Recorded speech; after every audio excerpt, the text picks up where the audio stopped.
A couple of months ago, I attended the Icml conference. Here is a selection of what I saw. The conference is extremely large and covers a wider range of topics than I can detail here. If you want a checklist to see which parts of machine learning have appeared since you last looked, here is mine. In this video, we will only cover the following topics: self-supervised learning, multimodality, reinforcement learning, generalization, graph neural nets, optimal transport, and differentiability. The topics are unrelated. Feel free to skip to those that interest you most. What I will present does not always come from the conference itself, but mostly from the tutorials and the workshops that accompany it. In those conferences, the tutorials are often more interesting than the main conference. Self-supervised learning is a form of pre-training, a way of learning latent representations of the input data without any label. Even though it is unsupervised, it often uses supervised methods. We will see four approaches to self-supervised learning: reconstruction, contrastive learning, self-distillation, and redundancy reduction. An autoencoder takes its input, reduces its dimension in some nonlinear way, and then tries to reconstruct the input. It is a nonlinear analog of PCA. To add robustness, we can add some noise to the input. The network then has to remove the noise and reconstruct the input. It is a denoising autoencoder. Instead of adding noise, we can remove or mask parts of the input and ask the network to recover them. BERT does that with language by masking words, but it can also be done with images. We only give a few patches of the image, and the network tries to fill in the missing parts. While with text we should not mask too much, the network would not have enough information, we can mask up to 80% of the image and still recover most of it. The same idea applies to video, but the data is now three-dimensional: width, height, and time, and more redundant. Successive frames contain almost exactly the same information. We can choose to remove whole frames, or the same patch in all frames, or patches completely at random. The last approach seems to perform better. This can also be used with sound. You can mask some frequency ranges some of the time and try to recover them. Contrastive learning uses a Siamese architecture. Two different inputs go through the same network. If the two inputs are different samples, we want the outputs, i.e. the latent representations, to be far apart. But if they are different augmentations of the same input, we want them to be close. The network is trained on positive and negative pairs. The two branches of the network need not be identical. For instance, one could be an earlier version or a smoothed version of the other one. Implementing those architectures is straightforward. Instead of looking at the similarity between the latent representations of two inputs, we can look at the cross-correlation of those representations and try to make it close to the identity matrix.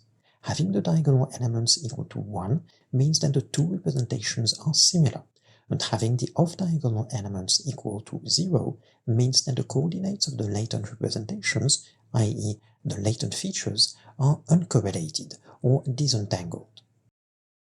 To learn more about self-supervised learning, check the Self-supervised learning cookbook on arXiv. Multimodal data is data that is heterogeneous, for instance text and image, or video and audio, or text and video and audio, and interconnected. For instance, an image and its caption, or a video and its subtitles. We can feed those different modalities to a neural net in different ways, by concatenating them, this is additive fusion, by adding two-way or three-way interaction terms, this is tensor fusion, or by using a gating mechanism, also called attention.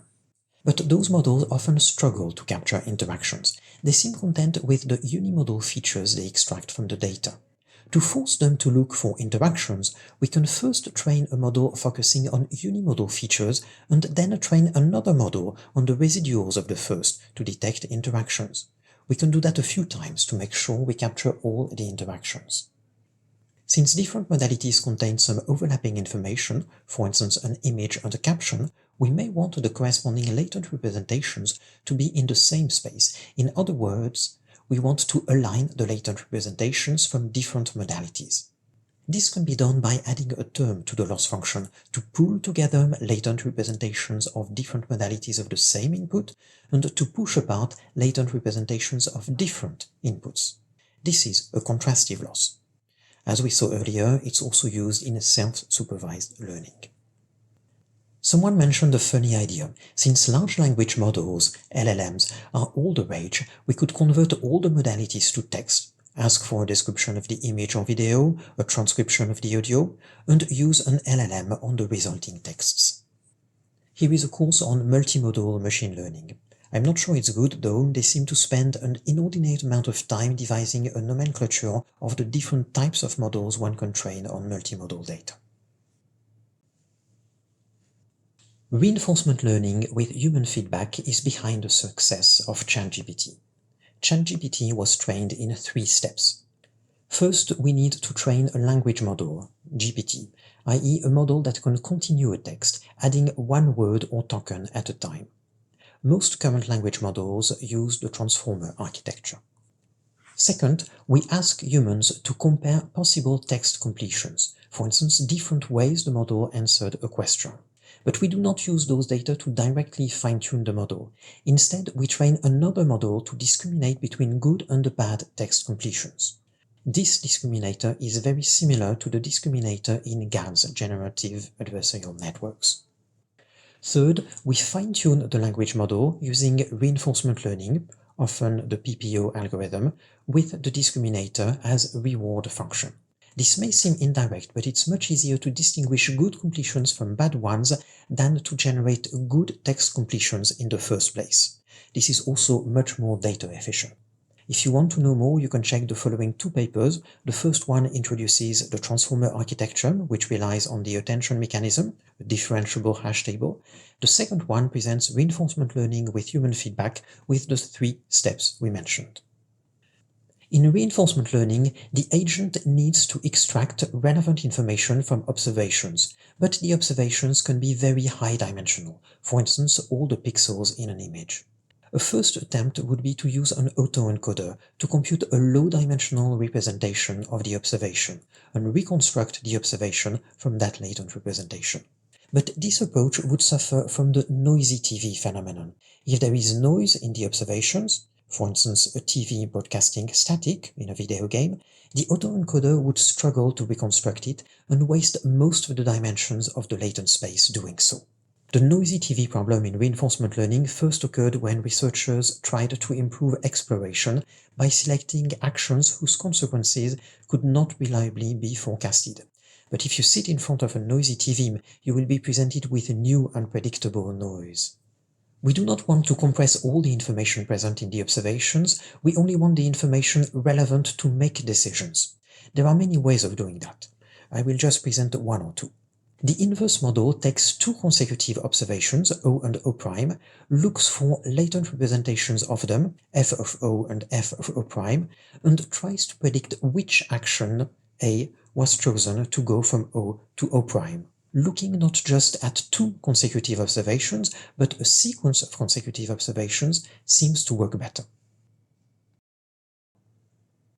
Generalization.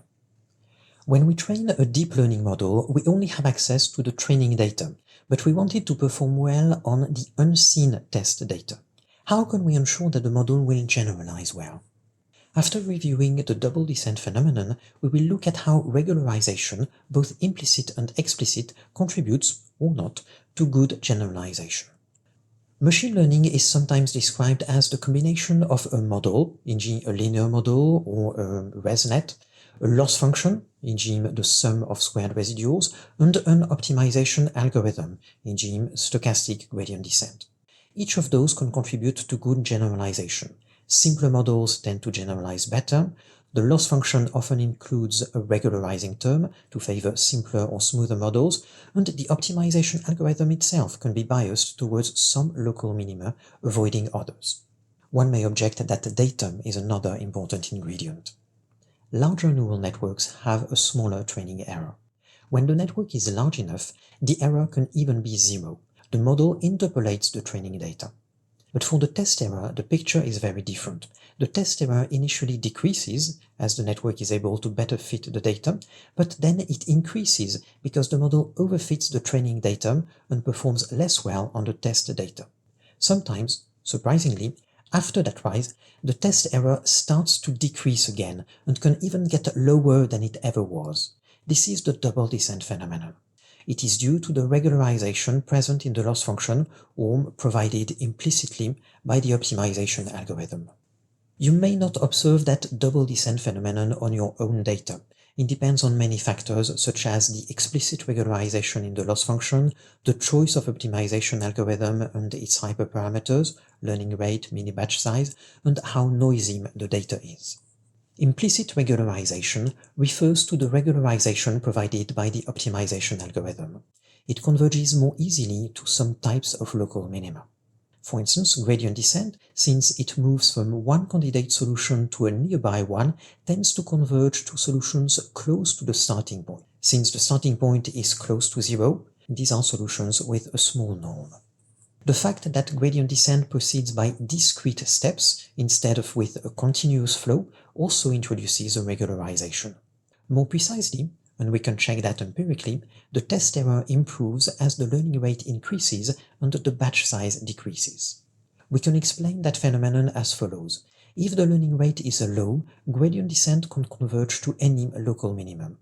But if the learning rate is large, gradient descent cannot converge to narrow local minima. They are unstable, and the optimizer will escape them and hopefully find another, wider local minimum. The recommendation to find a good, i.e. flat local minimum, is to use a large learning rate which allows convergence but with oscillations. On the training datum, the loss curve should be decreasing with a few peaks when the optimizer escapes a bad local minimum to find a better one. Theoretical results on implicit regularization and its impact on generalization are limited to stochastic gradient descent. Faster optimizers, such as Adam, may introduce a completely different bias and require explicit regularization. Let us mention one such regularization to get flatter local minima. Sharpness-aware minimization does not only want to find a point where the loss is low, but a wider region, e.g. a ball of radius ρ, where the loss is low. This is a minimax optimization. We can approximate that problem with a first-order Taylor expansion of the loss. This gives us the direction in which the loss will be the largest. The worst point in the ball of radius ρ around theta is approximately at distance ρ in that direction. The results are better, and it's easier to implement if we only differentiate the first theta in that formula and assume that the others are constant. There were two claims linking learning rate, flat minimum, and generalization. The first one, large learning rate implies a flat minimum, is backed by both theoretical and empirical evidence. But the second one, flat minimum implies good generalization, is not true in general. There are flat minima that do not generalize well. If you want to know more about implicit regularization, check Simon Prince's book, Understanding Deep Learning. It's amply illustrated and devotes one chapter to the topic. An important property of surfaces, or more generally of manifolds, is their curvature. The curvature of a sphere is positive, that of a plane 0, that of a saddle negative. The curvature measures how quickly the volume of a ball increases with the radius. We are not interested in manifolds but in graphs. The notion of curvature can be generalized to graphs. The edges of a clique have a positive curvature, the edges of a grid have zero curvature, the edges of a tree have negative curvature. This is important for graph neural networks. Edges of negative curvature are bottlenecks, which limit the flow of information between one part of the network and another. There are two formal definitions of curvature for the edges of a graph. Oliver curvature has very good theoretical properties, is very close to the same notion in differential geometry, but it's complicated to compute. Foreman curvature only relies on the number of edges, triangles, and quadrilaterals in the neighborhood of an edge. It's much easier to compute and often preferred in practice. Curvature can be used to detect communities in a graph. We expect the edges between communities to have a negative curvature, so we can simply delete the edges with the smallest curvature to disconnect the graph until we have the desired number of communities. Graph neural nets often suffer from over-squashing. Information flowing from one part of the network to another has to go through bottlenecks, which limit how much information can be transmitted. Rewiring methods replace the graph with another one, fixing those bottlenecks. Since bottlenecks are characterized by negative curvature, we can add edges around edges of negative curvature to increase their curvature. To keep the number of edges under control, we can also remove edges with very high curvature. They are redundant. Ritchie-Flow does that after some pre-processing of the curvature. Expander propagation is another graph rewiring method. Every other step replaces the graph with another completely unrelated graph with good information propagation properties. Those graphs with good information propagation properties are called expander graphs. They are sparse, they have few edges, they locally look like trees, but they allow information to propagate efficiently. Equivariant neural networks are neural networks that respect some symmetry in their input.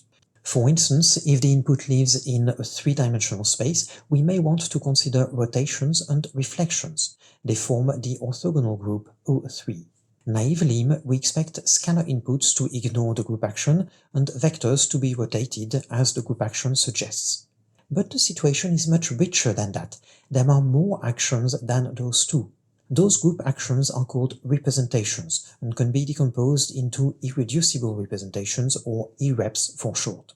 For the orthogonal group, they are characterized by the angular frequency, L, an integer, and the parity, odd or even. Here are the first ones.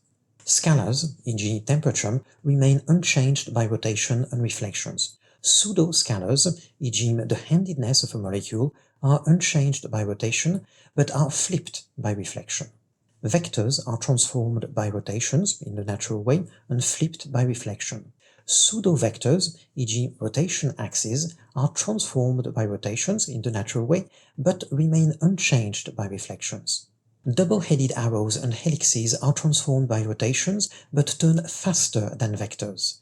They do not need a 360-degree rotation to come back to their initial position, 180 degrees suffice. Double-headed arrows are unchanged by reflections, but helixes are not.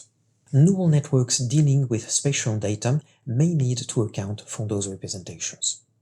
Graph neural networks only account for vertices and edges, but we may have more complex relations, for instance triangles linking vertices and edges, as in 3D meshes, or hyper-edges between more than two vertices, as in co-author networks. Topological neural networks generalize GNNs to account for those higher-order structures. If you want to know more about graph neural nets and graphs in general, check the Learning on Graphs and Geometry reading group. Given two sets of points, the x's and the y's on the screen, and costs to transport each x into any y, for instance the distance, optimal transport looks for a minimal cost matching between the x's and the y's. You may already have encountered this minimal cost under various names: Wasserstein distance, optimal transport distance, Kantorovich distance, or Earth movers distance. There are many applications. In embryogenesis, if we have a description of the cells present at two different stages of development, optimal transport can help us find which cell developed into which other cell. With image data, optimal transport can help match objects in pictures taken from different angles. In machine learning, it can help match the distribution of the new data with the distribution of the training data, accounting for a distribution shift. But like many optimization problems, optimal transport is unstable. Small changes in the input can lead to drastic changes in the output. The remedy is often to relax the problem and look for a matching probability distribution instead of a hard match, and to add some regularizer to the objective function. Let us review two of them. Adding the entropy of the matching distribution, the squares on the right of the screen, to the objective makes that distribution more dispersed. Each source point is matched with several target points. When the input changes, The matching distribution does not jump as the hard matching used to, but moves smoothly from one matching to another. The low-rank penalty does not produce an arbitrary mapping between points, but groups the source and target points. The effect of those penalties may be more visible in dimension 1 when we try to morph one distribution into another. The first row shows the optimal transport with a low-rank constraint. Intervals in the source domain are matched with intervals in the target domain, and the rank is the number of intervals. The second row shows the optimal transport with an entropy penalty. The matching is a two-dimensional distribution instead of a function, as in the unpenalized case. There are 4 levels of optimal transport. We use the first one, matching, to introduce the notion of optimal transport. It is only a matching. We know what happens to the points we used to compute the matching, but if a new point arrives, we do not know where to send it.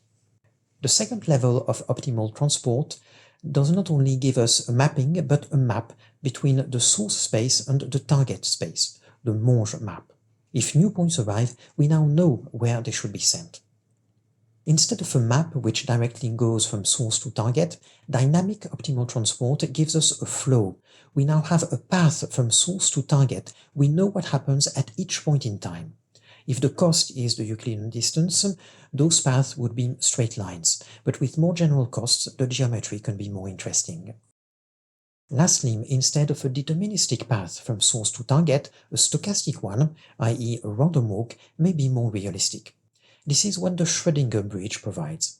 You may notice that the equations are the same as, or a slight generalization of, those for diffusion models, the models behind stable diffusion or mid-journey. When we put some computation inside a neural network, we need it to be differentiable and to have informative gradients. This is the case for most explicit computations and many implicit computations. Under reasonable assumptions, the solution of a fixed point problem or of an optimization problem is a differentiable function of its inputs, and we can compute the gradient, e.g. using the implicit function theorem. But this breaks down for anything involving discrete quantities. If there's only a finite number of possible outputs, whatever we compute will be locally constant and the gradients will be 0 almost everywhere. There are a few ways around that problem. The simplest one is to relax the problem to remove the discreteness. If we really need a discrete output, we can use the original discrete problem in the forward pass and the relaxed continuous one in the backward pass to compute a gradient. Here are 4 other ways of dealing with different types of discrete quantities in a neural network. If we want to sample from a Gaussian random variable inside a neural network, that's not differentiable, but it suffices to move the randomness aside to make it differentiable. But what if we want to sample from a discrete random variable instead? The reparametrization is a little more complicated, but we can still put the randomness aside.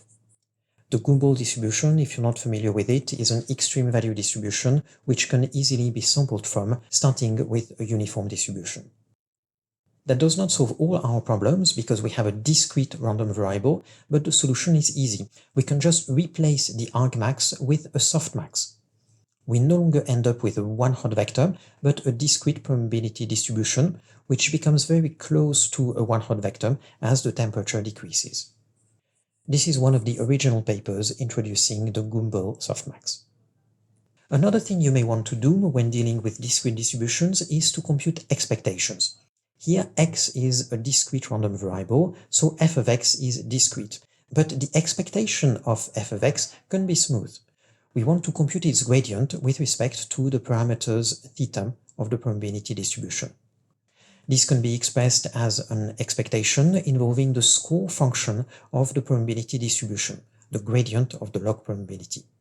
It can be approximated with Monte Carlo simulations, i.e. by sampling from p theta. We have only addressed part of the problem, though. That estimator of the gradient has very high variance. To use it, you will need all the variance reduction tricks you know. Many discrete optimization problems can be formulated as maximizing a linear quantity over a finite set. To relax such optimization problems, we can average the solutions of perturbations of the original problem. This gives a smooth approximation, and we can even compute the gradient of the solution in a similar way. The catch is that computing this average may require hundreds or thousands of samples, solving the discrete optimization problem each time. In the same context, using the average of the perturbed objective function, we can define a loss function reaching its minimum at the perturbed solution, and this loss function happens to be convex. This may sound magical. We have built a convex loss function whose minimum is the perturbed solution of an almost arbitrary discrete optimization problem. The catch is that unless we can do the computations in closed form, which is sometimes possible, computing the loss is as complicated as solving the problem. It's mostly a theoretical tool. The perturbation approach requires the solution of many optimization problems close to the desired one. Black box differentiation chooses just one of them to compute the gradient of a relaxation of the loss function.